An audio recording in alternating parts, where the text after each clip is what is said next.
Hello friend, स्वागत है आप सभी का हमारे इस यूट्यूब चैनल मेजर टारगेट पर। तो फ्रेंड, आज हम लोग क्लास 10 के विज्ञान यानी कि साइंस में हम लोग फिजिक्स का प्रथम अध्याय प्रकाश का परावर्तन के सभी सब्जेक्टिव टाइप प्रश्न को देखेंगे, जिनमें हम लोग लघु उत्तरीय प्रश्न को कवर करने वाले हैं। अगर आप भी इस बार मैट्रिक के बोर्ड एग्जाम देने वाले 2023 में, तो इस क्लास को शुरू से लेकर आखिरी तक देख लेते हैं ना। जो प्रकाश के परावर्तन से जितने भी टाइप के प्रश्न पूछे जाएंगे आपके एग्जाम में, चाहे वो वस्तुनिष्ठ टाइप प्रश्न रहे, चाहे वो सब्जेक्टिव टाइप प्रश्न रहे, यानी कि लघु उत्तरीय प्रश्न यहाँ पे आपको कवर होने वाला है। तो यहाँ पे वन शॉट क्लास कराएंगे। और दोस्तों, ये प्रकाश के परावर्तन का पहला पार्ट है। इस पार्ट में हम लोग ऐसे लघु उत्तरीय प्रश्न हम आपको बताएंगे जो आपके बोर्ड एग्जाम में 2023 के बोर्ड एग्जाम में 100% लड़ेगा ही लड़ेगा। इससे बाहर आपका एक भी प्रश्न आपके एग्जाम में नहीं देखने को मिलेगा, यानी कि इसी वीडियो से आपके एग्जाम में देखने को मिलेगा। तो ये प्रथम पार्ट है,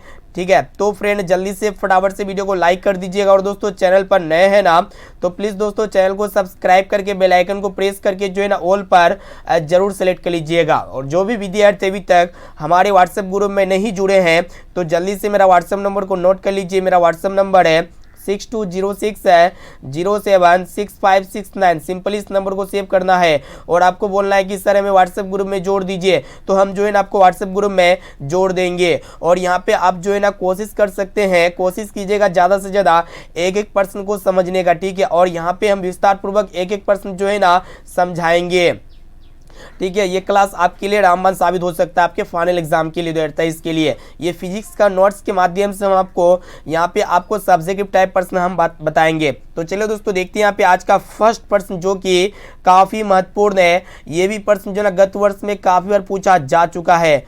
तो प्रश्न ये रहा है कि प्रकाश क्या है, ठीक है। तो प्रकाश क्या है, जिसको हम लोग हिंदी में क्या, इंग्लिश में क्या कहते हैं दोस्तों, लाइट कहते हैं, और उर्दू में क्या कहते हैं, रोशनी कहते हैं। तो प्रकाश क्या होता है, तो इसका आंसर जो ना कुछ इस प्रकार लिखना पड़ेगा कि प्रकाश एक अनुप्रस्थ विद्युतीय चुंबकीय तरंग है जो हमें दृष्टि संवेदना देती है। प्रकाश हमेशा सीधी रेखा में गमन करती है, यह ऊर्जा का एक रूप है। तो यहाँ पे काफी संक्षेप में हम बता चुके हैं। तो प्रकाश क्या होता है, एक विद्युत अनुप्रस्थ विद्युतीय चुंबकीय तरंग होता है, ठीक है। आपके एग्जाम में क्वेश्चन पूछ सकते हैं वस्तुनिष्ठ टाइप में भी कि प्रकाश क्या है, तो प्रकाश एक अनुप्रस्थ विद्युतीय चुंबकीय तरंग है, ठीक है। और प्रकाश हमेशा सीधी रेखा में गमन करती है, और यह ऊर्जा का एक क्या होता है दोस्तों, रूप होता है। चलिए यहाँ पे हम लोग संक्षेप में समझाने की कोशिश करते हैं। यहाँ पे फिगर के माध्यम से हम बताएंगे। जैसे कि सूर्य एक प्रकार का क्या होता है, सूर्य के द्वारा हम लोग रोशनी प्रदान करते हैं। तो ये आपका सन हो गया, ये एक प्रकार का सोर्स हो गया, सोर्स ऑफ लाइट कर सकते हैं, ठीक है, सूर्य। तो यहाँ पे सूर्य एक प्रकार का रोशनी के माध्यम से हम किसी वस्तु को देख सकते हैं, यानी कि सूर्य प्रकाश की उपस्थिति में किसी ऑब्जेक्ट को देख सकते हैं। जैसा कि आप देखने पा रहे हैं, ये सन हो गया सूर्य, इसकी उपस्थिति में कोई वस्तु है, जैसे कि सेब है। यहाँ पे एक प्रकार का वस्तु, कोई भी ऑब्जेक्ट ले सकते हैं। सबसे पहले इस ऑब्जेक्ट पर प्रकाश गिरेगा और इससे क्या होगा दोस्तों, परावर्तन होगा। परावर्तन होने के बाद हम उस वस्तु का अनुभव कर पाते हैं कि वो कौन सा वस्तु है, जैसा कि आप फिगर में देखने पा रहे हैं। तो सबसे पहले किसी भी वस्तु को देखने के लिए सबसे पहला चीज की आवश्यकता होता है आपका सूर्य, और दूसरा चीज की आवश्यकता क्या होता है, आपका आंख होना चाहिए। तभी आप किसी वस्तु का अनुभव कर सकते हैं, अन्यथा आप किसी वस्तु को नहीं देख पाइएगा, ठीक है। तो सबसे पहले हम किसी भी वस्तु को देखते हैं तो प्रकाश की उपस्थिति में देखते हैं। जैसा कि आप देख सकते हैं, तो प्रकाश क्या करता है, उस वस्तु पर पड़ता है और उससे परावर्तन होकर के हमारी आंखों पर बनता है, और आंखों पर प्रतिबिंब बनने के बाद जो है ना हमारा मस्तिष्क पे जाता है, और हमारा मस्तिष्क सूचित करता है, सूचना देता है कि वह वस्तु कौन सा है, ठीक है। जैसा कि आप यहाँ पे फिगर में देख सकते हैं। तो यहाँ पे हम एक एक प्रश्न जो है ना डिटेल के साथ बताएंगे ताकि आपको जो है ना 7 जन्म तक याद रहे। और इनके साथ साथ यहाँ पे आप नोट में भी लिख सकते हैं कि प्रकाश हमेशा सीधी रेखा में गमन करती है, ठीक है। जैसा कि देख सकते हैं, प्रकाश हमेशा क्या होती है दोस्तों, सीधी रेखा में गमन करती है, कुछ इस प्रकार, ठीक है। हमेशा सीधी रेखा में प्रकाश गमन करती है, इसे आपको याद होना चाहिए। और दूसरा पॉइंट यह है कि प्रकाश एक अनुप्रस्थ विद्युतीय चुंबकीय तरंग है, और प्रकाश की जो चाल होती है ना दोस्तों, कितना होती है, 3 लाख किलोमीटर प्रति सेकेंड होती है, ठीक है। या फिर आप इसे इस प्रकार कह सकते हैं 3 × 10⁸ किलोमीटर प्रति सेकेंड। ज़्यादातर आपके एग्जाम में जो है ना मीटर प्रति सेकेंड में क्वेश्चन पूछ ले जाते हैं कि प्रकाश की मैक्सिमम स्पीड बताएं, यानी कि अधिकतम चाल पूछे जाती है कि प्रकाश की अधिकतम चाल कितना होता है, तो 3 × 10⁸ मीटर प्रति सेकेंड होता है। अगर यहाँ पे किलोमीटर में पूछा जाए तो यहाँ पे 3 लाख किलोमीटर प्रति सेकेंड हो जाएगा। अगर पावर में किलोमीटर में पूछा जाए तो 3 × 10⁵ किलोमीटर प्रति सेकेंड हो जाएगा। उम्मीद करते हैं ये प्रश्न आपको काफी अच्छी तरीके से समझ में आ चुका होगा। अब चलिए फ्रेंड देखते हैं यहाँ पे दूसरा नंबर की तरफ बढ़ चलते हैं। चलिए देखते हैं यहाँ पे दूसरा नंबर प्रश्न जो कि काफी महत्वपूर्ण प्रश्न है। तो प्रश्न एक रहा है कि प्रकाश हमेशा सीधी रेखा में गमन क्यों करती है। ठीक है, प्रकाश हमेशा सीधी रेखा में गमन क्यों करती है। तो इसका आंसर जो ना कुछ इस प्रकार लिखना पड़ेगा कि ब्रह्मांड में जब भी कोई घटना घटती है और उस घटना में दूरी तय करने का प्रश्न होता है, तो उस रास्ते का चयन होता है जो सबसे संक्षिप्त रास्ता हो। ठीक है, और हम सभी जानते हैं कि मतलब यहाँ पे सीधा वो पथ है, यानी कि सीधा वो रास्ता है जो सबसे छोटा हो सकता है। यही कारण है कि प्रकाश हमेशा सीधी रेखा में गमन करती है। उम्मीद करते हैं समझ में आ चुका होगा। तो प्रकाश हमेशा सीधी रेखा में गमन क्यों करती है, ब्रह्मांड में जब भी कोई घटना होती है घटती है, ठीक है, तो उस घटना में दूरी तय करने का प्रश्न होता है, तो उस रास्ता का चयन होता है जो सबसे संक्षिप्त रास्ता हो। और हम सभी जानते हैं कि सीधा मतलब सीधा ही वो पथ है, सीधा वही रास्ता है जो सबसे छोटा हो सकता है। तो यही कारण है कि प्रकाश हमेशा सीधी रेखा में गमन करती है। अगर आपके एग्जाम में शॉर्ट टाइम में पूछा जाए ना, तो आपको कुछ इस प्रकार इसका आंसर लिख देना है। अब चलिए फ्रेंड देखते हैं यहाँ पे तीसरा नंबर प्रश्न जो कि आपके बोर्ड एग्जाम में काफी बार पूछा जा चुका है। ये प्रश्न है, यानी कि आपके एग्जाम के लिए रामबाण है ये प्रश्न, इसको अच्छी तरह से याद कर लीजिएगा। तो प्रश्न एक रहा है कि किरण पुंज किसे कहते हैं, यह कितने प्रकार के होते हैं। तो इसका आंसर जो ना कुछ इस प्रकार लिखना पड़ेगा। तो सबसे पहले हम लोग यहाँ पे समझते हैं कि किरण पुंज क्या होता है। तो फ्रेंड है, प्रकाश हमेशा समूह में चलती है। कहने का अर्थ है जो लाइट होते हैं ना, वो हमेशा ग्रुप में चलती है, जिसे किरण पुंज या प्रकाश पुंज कहा जाता है। ठीक है, आप लोग किरण पुंज के नाम से भी जान सकते हैं, या फिर हम लोग क्या कहते हैं, प्रकाश पुंज भी कहते हैं। और प्रकाश पुंज को हम लोग क्या भी कहते हैं दोस्तों, फोटोन के नाम से भी जाना जाता है। ठीक है, तो उम्मीद करते हैं आपको समझ में आ चुका होगा। तो प्रकाश पुंज या किरण पुंज क्या होते हैं, प्रकाश हमेशा समूह में चलती है, जैसा कि आप देख सकते हैं समूह में चलता है प्रकाश हमेशा। ठीक है, इसीलिए इसको हम लोग क्या कहते हैं, किरण पुंज या प्रकाश पुंज कहते हैं। और प्रकाश पुंज को फोटोन भी कहा जाता है, फिर किरण पुंज को क्या कहा जाता है दोस्तों, फोटोन भी कहा जाता है। इसको आपको याद होना चाहिए। अब चलिए दोस्तों, इसके नीचे यहाँ पे आपको समझना पड़ेगा कि जो किरण पुंज या प्रकाश पुंज होते हैं ना, ये कितने प्रकार के होते हैं। तो यह मुख्यतः 3 प्रकार के होते हैं। कितने प्रकार के होते हैं, 3 प्रकार के होते हैं। तो सबसे पहला पॉइंट होता है आपका अपसारी किरण पुंज, और दूसरा पॉइंट होता है आपका समांतर किरण पुंज, और तीसरा होता है आपका अभिसारी किरण पुंज। तो किरण पुंज या प्रकाश पुंज कितने प्रकार के होते हैं, 3 प्रकार के होते हैं। यहाँ पे आप इसको अच्छी तरह से याद कर लीजिए। आपके एग्जाम में पूछे जा सकते हैं शॉर्ट टाइप में, यानी कि वस्तुनिष्ठ टाइप प्रश्न में पूछे जा सकते हैं। जो प्रकाश पुंज या किरण पुंज होते हैं ना, कितने प्रकार के होते हैं, 3 प्रकार के होते हैं। पहला होता है आपका अपसारी किरण पुंज, और दूसरा होता है आपका समांतर किरण पुंज, और तीसरा होता है आपका अभिसारी किरण पुंज। तो चलिए हम आपको यहाँ पे शॉर्ट में बताने का कोशिश करते हैं। तो अपसारी किरण पुंज आखिर होता है क्या है दोस्तों। तो अपसारी किरण पुंज ऐसा किरण पुंज जो होता है जो एक बिंदु से निकल करके विभिन्न दिशाओं में फैल जाती है। तो उसी को हम लोग क्या कहते हैं दोस्तों, अपसारी किरण पुंज कहते हैं। कुछ इस प्रकार जो है ना, इसका किरणें क्या होती है, फैल जाती है, यानी कि एक बिंदु से निकल करके चारों दिशाओं में फैल जाती है। जैसा कि आपका बल्ब में क्या होता है, अगर आप नाइट में रात के समय बल्ब को जलाते हैं या फिर दिन के समय बल्ब को या फिर कोई सोर्स ऑफ लाइट को जलाते हैं, तो उससे क्या होता है, प्रकाश जो है ना विभिन्न दिशाओं में फैल जाती है। मान लीजिए बल्ब है, ठीक है, और इससे प्रकाश क्या होता है दोस्तों, सभी दिशाओं में फैल जाती है, यानी कि एक बिंदु से निकल करके चारों तरफ फैल जाती है। तो इसी घटना को हम लोग क्या कहते हैं, अपसारी किरण पुंज कहते हैं। उम्मीद करते हैं समझ में आ चुका होगा अपसारी किरण पुंज क्या होता है। और दोस्तों दूसरा क्या होता है आपका, समांतर किरण पुंज होता है। तो समांतर किरण पुंज क्या होता है कि ऐसा किरण पुंज जिसका किरण आपस में कभी नहीं मिलती है, यानी कि हमेशा समांतर चलेगी, पैरेलल चलेगी। तो इसी को हम लोग क्या कहते हैं दोस्तों, समांतर किरण पुंज कहते हैं। कुछ इस प्रकार चलती है इसका किरणें। ठीक है, मतलब ऐसा किरण पुंज जिसका किरण आपस में कभी नहीं मिलती है, तो उसी को हम लोग क्या कहेंगे, समांतर किरण पुंज कहेंगे। जैसे कि सूर्य से आने वाला किरण पुंज, ठीक है, सूर्य से जो आने वाला किरण पुंज होता है कुछ इस प्रकार होता है, यानी कि इसका किरण जो है ना कभी भी नहीं मिलती है, इसीलिए इसको हम लोग क्या कहते हैं, समांतर किरण पुंज कहते हैं। और दोस्तों एक होता है आपका अभिसारी किरण पुंज, ये काफी सिंपल है। अभिसारी किरण पुंज क्या होता है कि जिसका किरण एक बिंदु पर आकर मिलती है, जैसा कि देख सकते हैं इसका एरो का चिन्ह जो है ना बिंदु की तरफ यहाँ पे इंडिकेट कर रहा है, तो इससे हमको समझ जाना पड़ेगा कि अभिसारी किरण पुंज का उदाहरण है। तो अभिसारी किरण पुंज में क्या होगा कि जिसका किरण एक बिंदु पर आकर मिलती है, कुछ इस प्रकार मिलेगा इसका किरण, ठीक है। तो इसीलिए इसको हम लोग क्या कहेंगे, अभिसारी किरण पुंज कहेंगे। उम्मीद करते हैं आपको तीनों अच्छी तरीके से समझ में आ चुका होगा। तो सबसे पहले अपसारी किरण पुंज में क्या होते हैं कि एक बिंदु से निकल करके चारों दिशाओं में फैल जाएगी, कुछ इस प्रकार फैलेगी, ठीक है। इसलिए इसको हम लोग अपसारी किरण पुंज के नाम से जानते हैं। और समांतर किरण पुंज क्या होते हैं कि जिसका किरण आपस में कभी नहीं मिलती है। देख सकते हैं यहाँ पे कितने सारे किरण है, इसका किरण आपस में कभी नहीं मिलेगी, यानी कि जो सूर्य से आने वाला जो किरण होता है ना, इसका किरण आपस में कभी भी नहीं मिलती है। इसीलिए यह एक प्रकार का क्या होता है दोस्तों, समांतर किरण पुंज का उदाहरण होता है।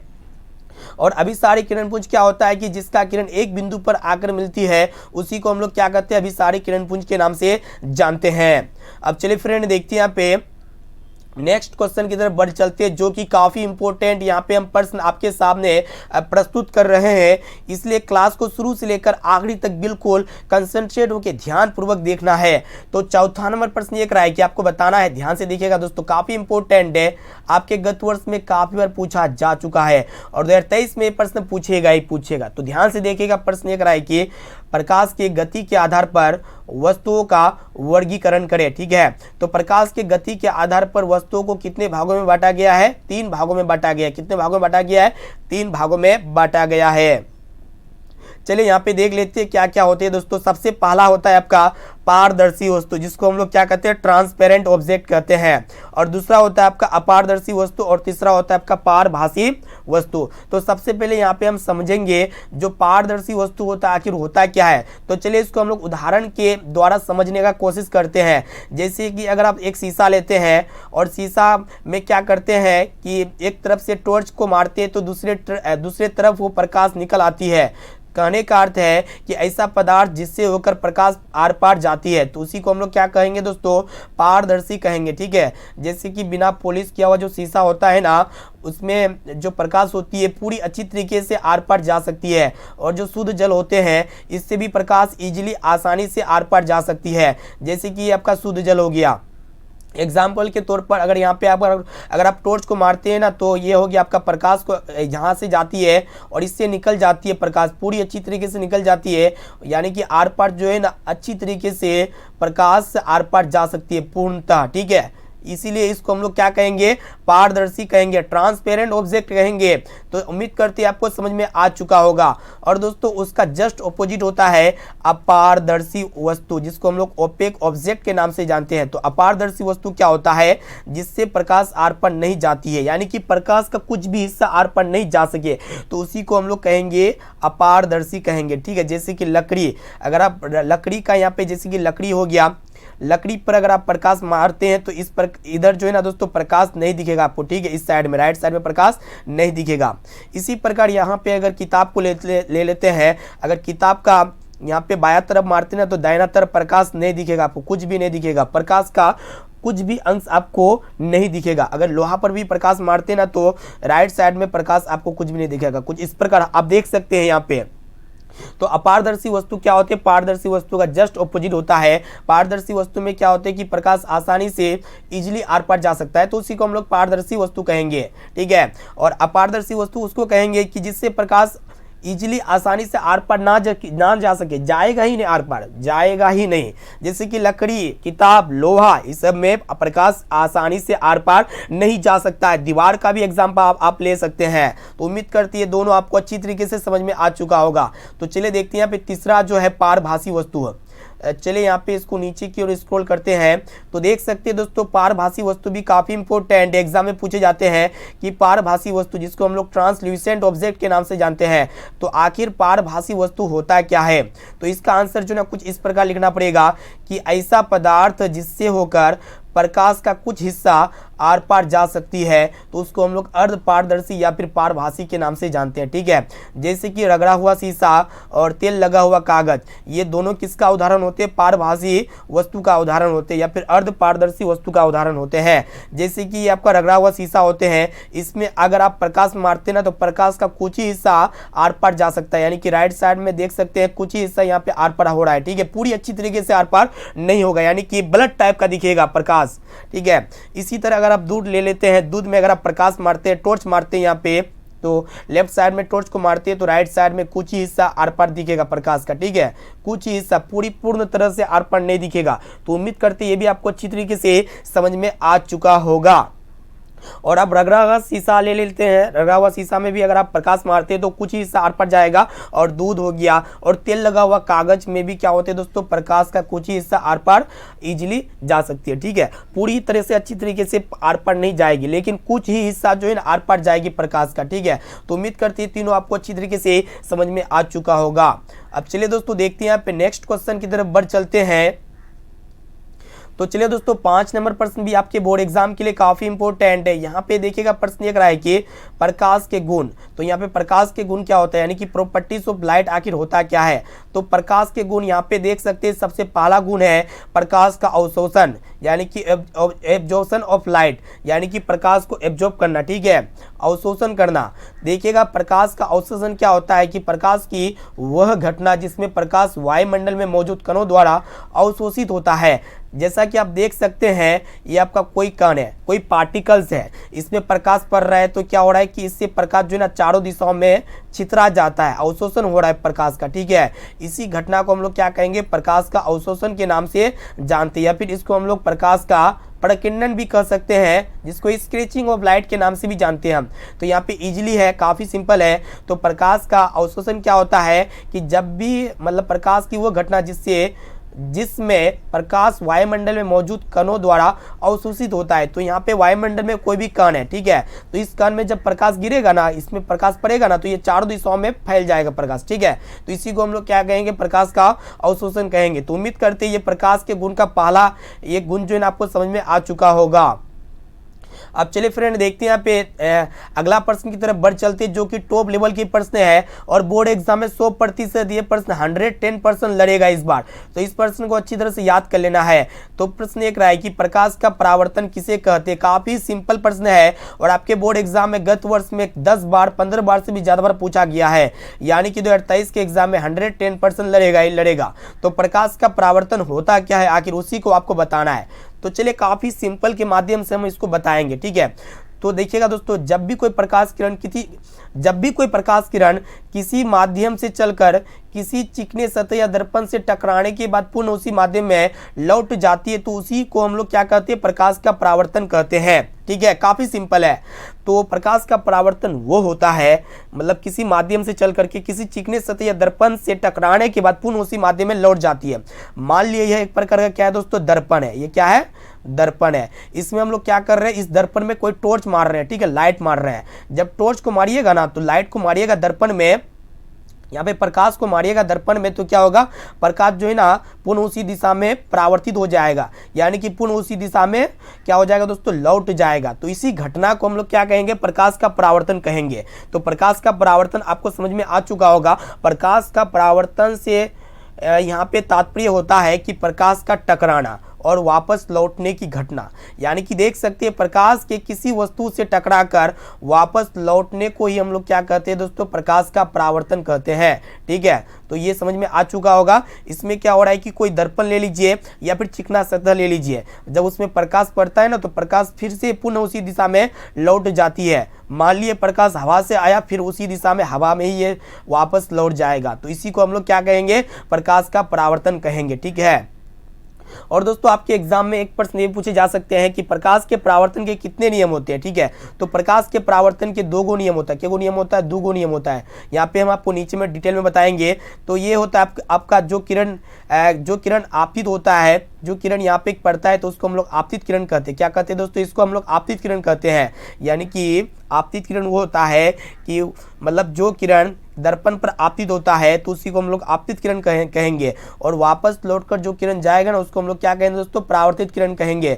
और ये बीच में क्या होता है? अभिलंब होता है, जिसको हम लोग एन के द्वारा दिखाते हैं, जिसको हम लोग नॉर्मल भी कहते हैं। ठीक है, परपेंडिकुलर भी कह सकते हैं, इसमें कोई दिक्कत वाली बात नहीं होता है। तो आपको समझ में आ चुका होगा। तो प्रकाश का परावर्तन का सीधा सीधा मतलब होता है कि प्रकाश जो होता है ना किसी वस्तु पर जब टकराता है फिर उसी माध्यम में लौट जाता है। ठीक है, जिस माध्यम से आता है उसी माध्यम में लौट जाता है, तो उसी को हम लोग प्रकाश का परावर्तन कहते हैं। तो यहाँ पे संक्षेप में भी बताया गया है और यहाँ पे लॉन्ग टैब में भी बताया गया। आपको जिस भी टैब में याद हो उसको जो है ना आप इजीली अपने एग्जाम में लिख सकते हैं और अच्छे मार्क्स से यहाँ पे आपको मार्क्स जो है ना दे देगा। ठीक है, आपसे एक भी नंबर नहीं कटेगा। इसके साथ साथ आप फिगर भी बना सकते हैं।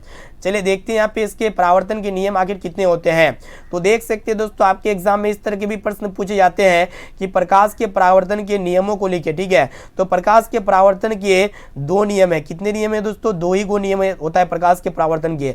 तो सबसे पहला नियम क्या होता है कि आपतित किरण, परावर्तित किरण तथा आपतन बिंदु पर डाला गया लंब तीनों एक ही तल पर होते। कहने का अर्थ है ये आपका आपतित किरण हो गया और ये आपका परावर्तित किरण हो गया तथा आपतन बिंदु पर डाला गया लंब, ये लंब हो गया। ये तीनों क्या होते? एक ही बिंदु पर होते। मान लीजिए कोई बिंदु है O, जिस पर कोई बिंदु यहाँ पे मान सकते हैं कोई बिंदु क्या है दोस्तों? O है। ठीक है, इसमें प्रकाश किरणें क्या होती है? आपतित होती है और इससे भी परावर्तित हो जाती है। तो ये प्रकाश का परावर्तन का पहला नियम आपको समझ में आ चुका होगा। प्रकाश का परावर्तन का जो पहला नियम होता है, आपतित किरण, परावर्तित किरण तथा आपतन बिंदु पर डाला गया लंब, ये तीनों जो होते हैं ना एक ही बिंदु होते हैं। तीनों क्या क्या होते हैं दोस्तों? एक ही बिंदु पर होते हैं। और दूसरा पॉइंट यह है कि आपतन कोण परावर्तन कोण के बराबर होते हैं।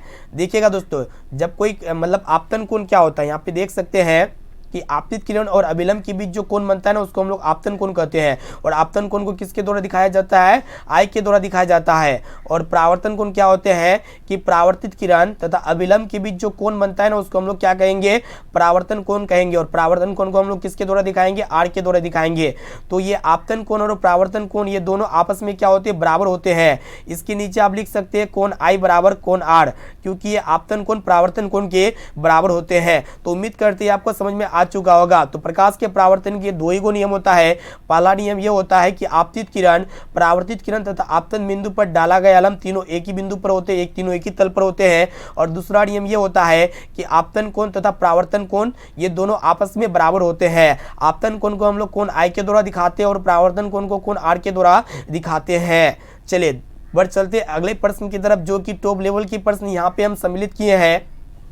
तो फ्रेंड ये प्रश्न को देखिएगा क्या कराए कि आपको बताना है कि परावर्तन कितने प्रकार के होते हैं, वर्णन करें, या नियमित परावर्तन तथा अनियमित परावर्तन में अंतर स्पष्ट करें। काफी सिंपल प्रश्न है। ठीक है, तो सबसे पहले यहाँ पे आपको समझना पड़ेगा परावर्तन दो प्रकार के होते हैं। परावर्तन कितने प्रकार के होते हैं? दो प्रकार। यहाँ पे आपसे ने पूछ रहा है कि प्रकाश के परावर्तन के कितने नियम होते हैं, नहीं, आपसे ये पूछ रहा है कि परावर्तन कितने प्रकार के होते हैं। ठीक है, नियम नहीं पूछ रहे हैं। आप यहाँ पे याद रखिएगा ये चीज।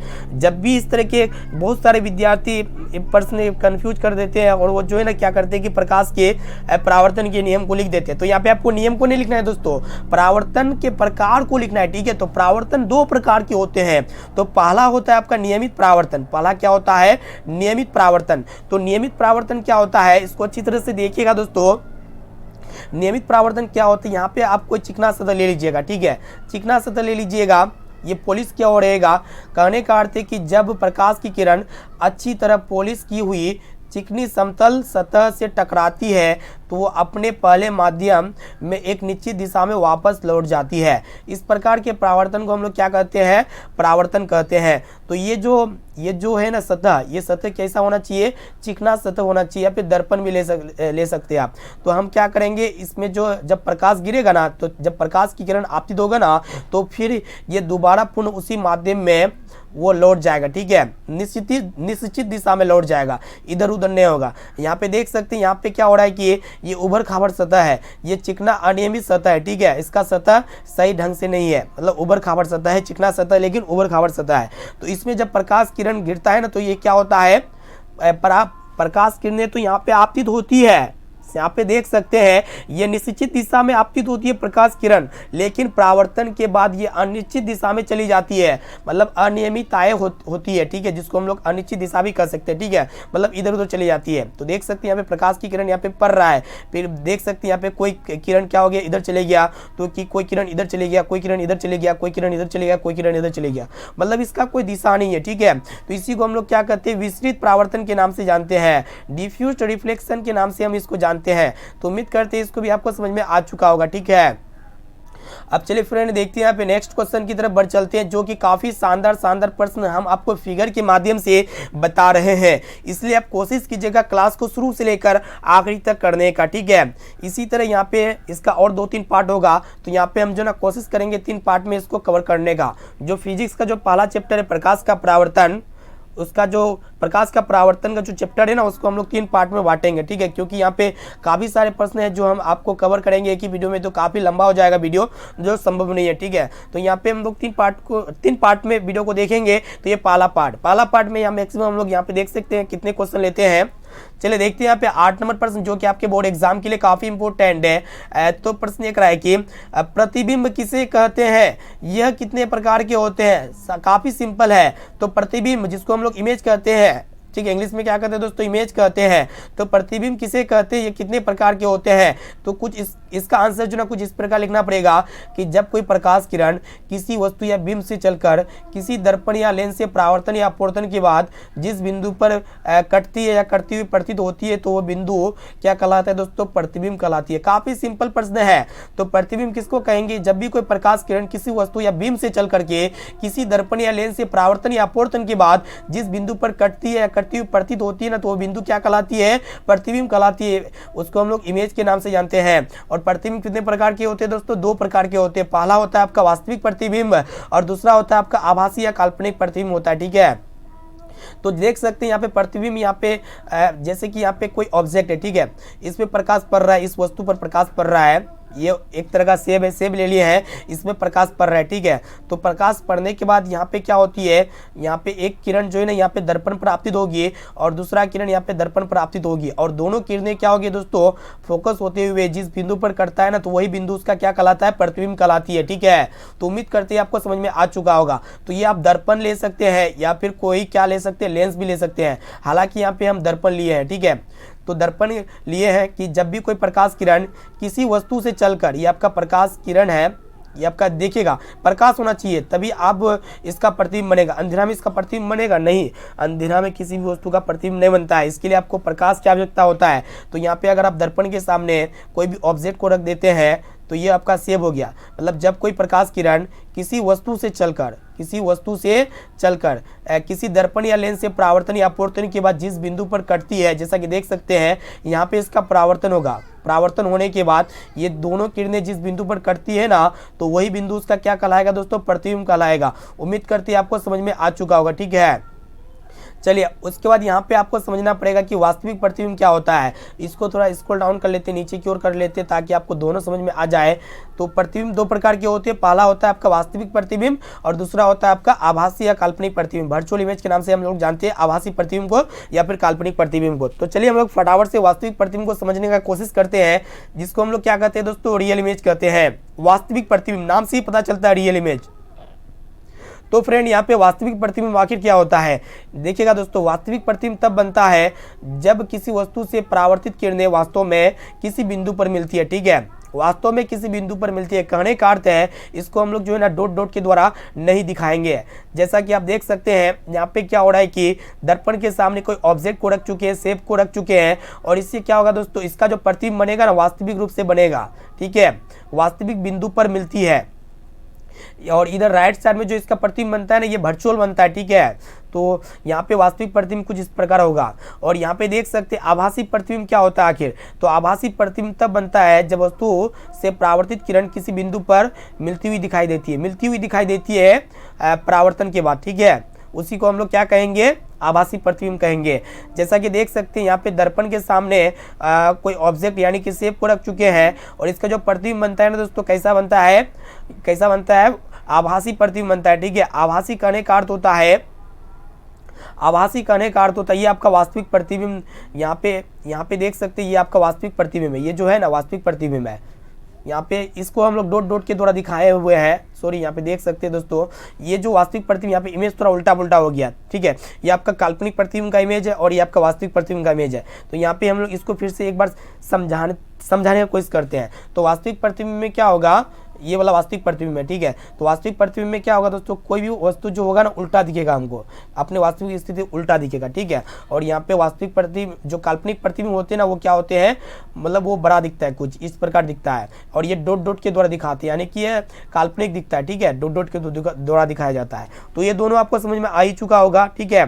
चलिए बढ़ चलते हैं नेक्स्ट क्वेश्चन की तरफ, जो कि काफी इंपॉर्टेंट है और बोर्ड एग्जाम में 110% ये प्रश्न लड़ेगा ही लड़ेगा। अब प्रीवियस ईयर क्वेश्चन बैंक को प्लाट के देख सकते हैं, काफी बार पूछा जा चुका ये प्रश्न है और इस बार तो लड़ेगा ही लड़ेगा। तो प्रश्न को ध्यान से देखना है कि समतल दर्पण द्वारा बना प्रतिबिंब की विशेषता को लिखे, ठीक है। समतल दर्पण द्वारा बना प्रतिबिंब की विशेषता को लिखे। तो चलिए हम लोग यहाँ पे लिख लेते हैं। तो इसका आंसर कुछ इस प्रकार लिखना पड़ेगा कि समतल दर्पण द्वारा बनने वाले प्रतिबिंब की विशेषता निम्नलिखित है। तो सबसे पहला पॉइंट में आपको लिखना पड़ेगा दोस्तों कि प्रतिबिंब का आकार वस्तु के आकार के बराबर बनता है, यानी कि जो समतल दर्पण में जो प्रतिबिंब बनता है ना, वो प्रतिबिंब का आकार क्या होते हैं, वस्तु के आकार के बराबर बनता है। इसे आपको पहला पॉइंट याद रखना है, ठीक है, काफी सिंपल है। और दूसरा पॉइंट यह है कि प्रतिबिंब दर्पण से पीछे बनता है, और जो समतल दर्पण में जो प्रतिबिंब बनता है दर्पण से पीछे बनता है, ठीक है। और तीसरा पॉइंट में आपको लिखना पड़ेगा, काफी महत्वपूर्ण ये भी पॉइंट है कि प्रतिबिंब का पार्श्व परिवर्तन उल्टा होता है।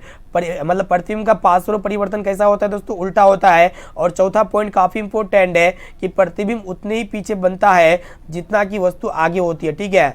यहाँ पे आपको याद रखना पड़ेगा कि प्रतिबिंब उतने ही पीछे बनता है जितना कि वस्तु आगे की ओर हो। तो उम्मीद करती है आपको चारों पॉइंट आपको समझ में आ चुका होगा, ठीक है। तो इस तरह आपको लिख देना पड़ेगा, आपके एग्जाम में आपसे एक भी नंबर नहीं काट सकता है। अब चलिए फ्रेंड देखते हैं यहाँ पे नेक्स्ट क्वेश्चन को देख लेते हैं। 10 नंबर प्रश्न जो कि आपके बोर्ड एग्जाम के लिए काफी महत्वपूर्ण है। प्रश्न ये कह रहा है कि गोले दर्पण किसे कहते हैं, यह कितने प्रकार के होते हैं। काफी महत्वपूर्ण प्रश्न है। तो चलिए हम लोग फटाफट से गोले दर्पण को यहाँ पे एक्सप्लेनेशन करते हैं, इसको समझने का कोशिश करते हैं। तो गोले दर्पण लिख के यहाँ पे क्या करना, डेस मार देना, या फिर डायरेक्टली उत्तर में लिख सकते हैं कि ऐसा दर्पण जिसका परावर्तक सतह गोलीय हो। तो देख सकते हैं इसका परावर्तक सतह क्या दोस्तों, गोलीय हो, उसको हम लोग क्या कहेंगे, गोले दर्पण कहेंगे, ठीक है। पूरा गोल होना चाहिए, उसको हम लोग क्या कहेंगे, गोले दर्पण कहेंगे। परावर्तक सतह गोलीय होना चाहिए, ठीक है, पूरा गोल होना चाहिए। यहाँ पे देख सकते हैं आपका क्या हो गया दोस्तों, बाहरी वाला सतह जो होते हैं ना, परावर्तक सतह होता है, ये पूरा क्या होना चाहिए, पूरा गोल होना चाहिए। और जो गोले दर्पण होता है ना, खोखले गोले का काट होता है, ठीक है, खोखले गोले का काट होता है। यहाँ पे याद होना चाहिए आपको, जो गोले दर्पण होता है किसका काट होता है, खोखले गोले का काट होता है, ठीक है। तो यहाँ पे हम आपको समझाते हैं दोस्तों, जो गोले दर्पण होते हैं जिसका परावर्तक सतह क्या होते हैं, पूरी तरह से गोलीय हो, उसको हम लोग क्या कहेंगे, गोले दर्पण कहेंगे। और गोले दर्पण क्या होते हैं, खोखले गोले का काट होता है। और ये मुख्यतः 2 प्रकार के होते हैं। गोले दर्पण कितने प्रकार के होते हैं, 2 प्रकार के होते हैं। पहला होता है आपका अवतल दर्पण और दूसरा होता है आपका उत्तल दर्पण। तो उम्मीद करते हैं आपको समझ में आ चुका होगा। आपके एग्जाम में पूछे जा सकते हैं कि गोले दर्पण कितने प्रकार के होते हैं, 2 ही प्रकार के होते हैं, होता है आपका अवतल दर्पण और दूसरा होता है आपका उत्तल दर्पण। अब चलिए फ्रेंड देखते हैं यहाँ पे इसके सबसे पहले हम लोग अवतल दर्पण को यहाँ पे डेफिनेट कर देते हैं और इसका उपयोग को भी देख लेंगे, ठीक है, क्योंकि काफी महत्वपूर्ण ये भी प्रश्न आपके बोर्ड एग्जाम के लिए। तो अवतल दर्पण किसे कहते हैं, देखिएगा यहाँ पे इनके उपयोग को लिखिए, काफी सिंपल प्रश्न है। तो ऐसा गोलीय दर्पण जिसके उभरे हुए तल पर पोलिश कार्ड तथा दबे हुए तल से प्रकाश का परावर्तन किया जाए, तो उसी को हम लोग क्या कहेंगे, अवतल दर्पण कहेंगे। तो चलिए यहाँ पे एक फिगर है, यहाँ पे इसका जो है ना, यहाँ पे कलर इसका चेंज कर लेते हैं ताकि आपको यहाँ पे क्लियरली देख पाए आप। जैसा कि आपका क्या है दोस्तों, अवतल दर्पण है। अवतल दर्पण क्या होते हैं कि उभरे हुए सतह पर हम लोग क्या करते हैं, पॉलिश कर देते हैं। ये उभरा हुआ सतह है, इसमें हम लोग क्या कर देंगे दोस्तों, पॉलिश कर देंगे और दबे हुए तल से प्रकाश का परावर्तन कराएंगे। ये दबा हुआ तल है ना, इधर दबा हुआ है, तो इधर ही से हम लोग क्या कराएंगे, प्रकाश का परावर्तन कराएंगे, ठीक है। जैसा कि आप देख सकते हैं, यानी कि जो गोलीय दर्पण में जो अवतल दर्पण होते हैं ना, वो क्या होते हैं, मतलब उभरे हुए तल पर पॉलिश कर देंगे और दबे हुए तल से प्रकाश का परावर्तन कराएंगे। और इसका उपयोग कहाँ पे किया जाता है, गोलीय दर्पण का उपयोग देखिएगा दोस्तों, दाढ़ी बनाने में करेंगे, टॉर्च वाहन के हेडलाइट में करेंगे और सर्च लाइट में करेंगे। और डॉक्टर के द्वारा जो रोगी का नाक कान आँख होता है, जिसको हम लोग ईएनटी कहते हैं, दांतों की जांच करने पर और सौर भट्टी में किया जाता है इसका उपयोग। इसका उपयोग अत्यंत ही महत्वपूर्ण है। आपके एग्जाम में पूछे जाते प्रश्न है कि अवतल दर्पण का उपयोग को लिखे, तो अवतल दर्पण का उपयोग हम लोग कहाँ कहाँ पे कर सकते हैं? दाढ़ी बनाने में किया जाता है, टॉर्च वाहनों के हेडलाइट में किया जाता है, सर्च लाइट एवं डॉक्टरों के द्वारा रोगी के नाक, कान, आंख, गले, दांतों की जांच करने और सौर भट्टी में भी किसका उपयोग किया जाता है? अवतल दर्पण का उपयोग किया जाता है। तो उम्मीद करते हैं आपको समझ में आ चुका होगा। तो अवतल दर्पण क्या होते हैं? मतलब गोले दर्पण होता है जिनमें हम लोग क्या करते हैं, देखिएगा दोस्तों, जो अवतल दर्पण होता है ये गोले दर्पण का क्या होता है? काट होता है। ये आपका गोले दर्पण हो गया, ठीक है। अगर हम लोग क्या करते हैं, इसको बीच से काट देंगे, कुछ इस प्रकार इसको हम लोग काट देंगे, तो इधर वाला जो हिस्सा होगा ना गोले दर्पण अवतल दर्पण होगा, और इधर लेफ्ट वाला जो हिस्सा होगा ना ये आपका क्या होगा दोस्तों? उत्तल दर्पण होगा, ठीक है। ये देख सकते हैं, इसको हम लोग अगर काट देते हैं गोले दर्पण को, इधर वाला हिस्सा आपका उत्तल दर्पण होगा और इधर वाला हिस्सा क्या होगा दोस्तों? अवतल दर्पण होगा। क्योंकि अवतल दर्पण में क्या होते हैं कि जिसके उभरे हुए तल पर पॉलिश कर देंगे और दबे हुए तल से यानी कि इधर से प्रकाश का परावर्तन कराएंगे, ठीक है, इधर से लेफ्ट साइड से। और जो उत्तल दर्पण होते हैं, उत्तल दर्पण में क्या होते हैं कि ये दबे हुए तल पर पॉलिश क्या हो रहता है। चलिए इसको नीचे देखते हैं, नीचे की ओर देखते हैं, देख सकते हैं यहाँ पे उत्तल दर्पण किसको कहेंगे दोस्तों? उत्तल दर्पण किसे कहते हैं? इनके उपयोगों को भी लिखे, आपके एग्जाम के लिए काफी महत्वपूर्ण, ये भी 110% लड़ेगा ही लड़ेगा। इस प्रश्न को अच्छी तरह से याद कर लेना है कि उत्तल दर्पण किसे कहते हैं, इनके उपयोगों को भी लिखे। तो सबसे पहले हम लोग उत्तल दर्पण को डेफिनेट कर लेते हैं। तो उत्तल दर्पण ऐसा गोले दर्पण जिसका दबे हुए तल पर पॉलिश कर तथा उभरे हुए तल से प्रकाश का परावर्तन किया जाए। तो उत्तल दर्पण कुछ इस प्रकार होगा, ठीक है। उत्तल दर्पण में क्या होगा दोस्तों कि हम लोग क्या करते हैं कि दबे हुए तल पर क्या करते हैं? पॉलिश कर देते हैं, ठीक है, कुछ इस प्रकार पॉलिश कर देंगे और उभरे हुए तल से प्रकाश का परावर्तन कराएंगे। या फिर इसको आप कुछ इस प्रकार बना सकते हैं, इसमें क्या होगा कि इधर क्या होगा दोस्तों? दबे हुए तल पर पॉलिश कर देंगे और उभरा हुआ तल से इधर से हम लोग प्रकाश का परावर्तन कराएंगे, ठीक है, कुछ इस प्रकार। तो ये होता है आपका उत्तल दर्पण। और इसका हम लोग क्या करेंगे, इसका हम लोग जो है ना दोस्तों यहाँ पे, चलिए यहाँ पे इसका उपयोग जो है ना नीचे की ओर देखेंगे, पार्ट 2 में इसका उपयोग हम लोग देखेंगे, ठीक है। क्योंकि ये वीडियो काफी लंबा हो चुका है, तो आप इस वीडियो को अपने दोस्तों में जरूर शेयर कीजिएगा।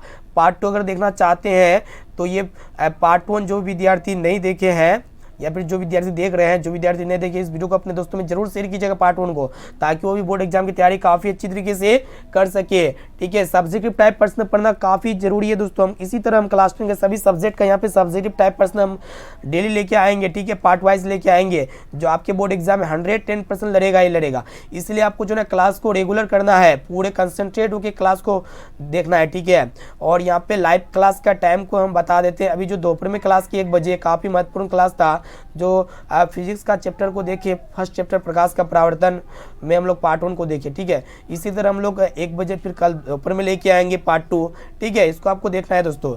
और इनके साथ साथ 6 बजे धमाकेदार क्लास होगा, क्रैश कोर्स स्टार्ट कर दिया गया है। वस्तुनिष्ठ टाइप प्रश्न हम आपको बताते हैं 6 बजे लाइव क्लास में।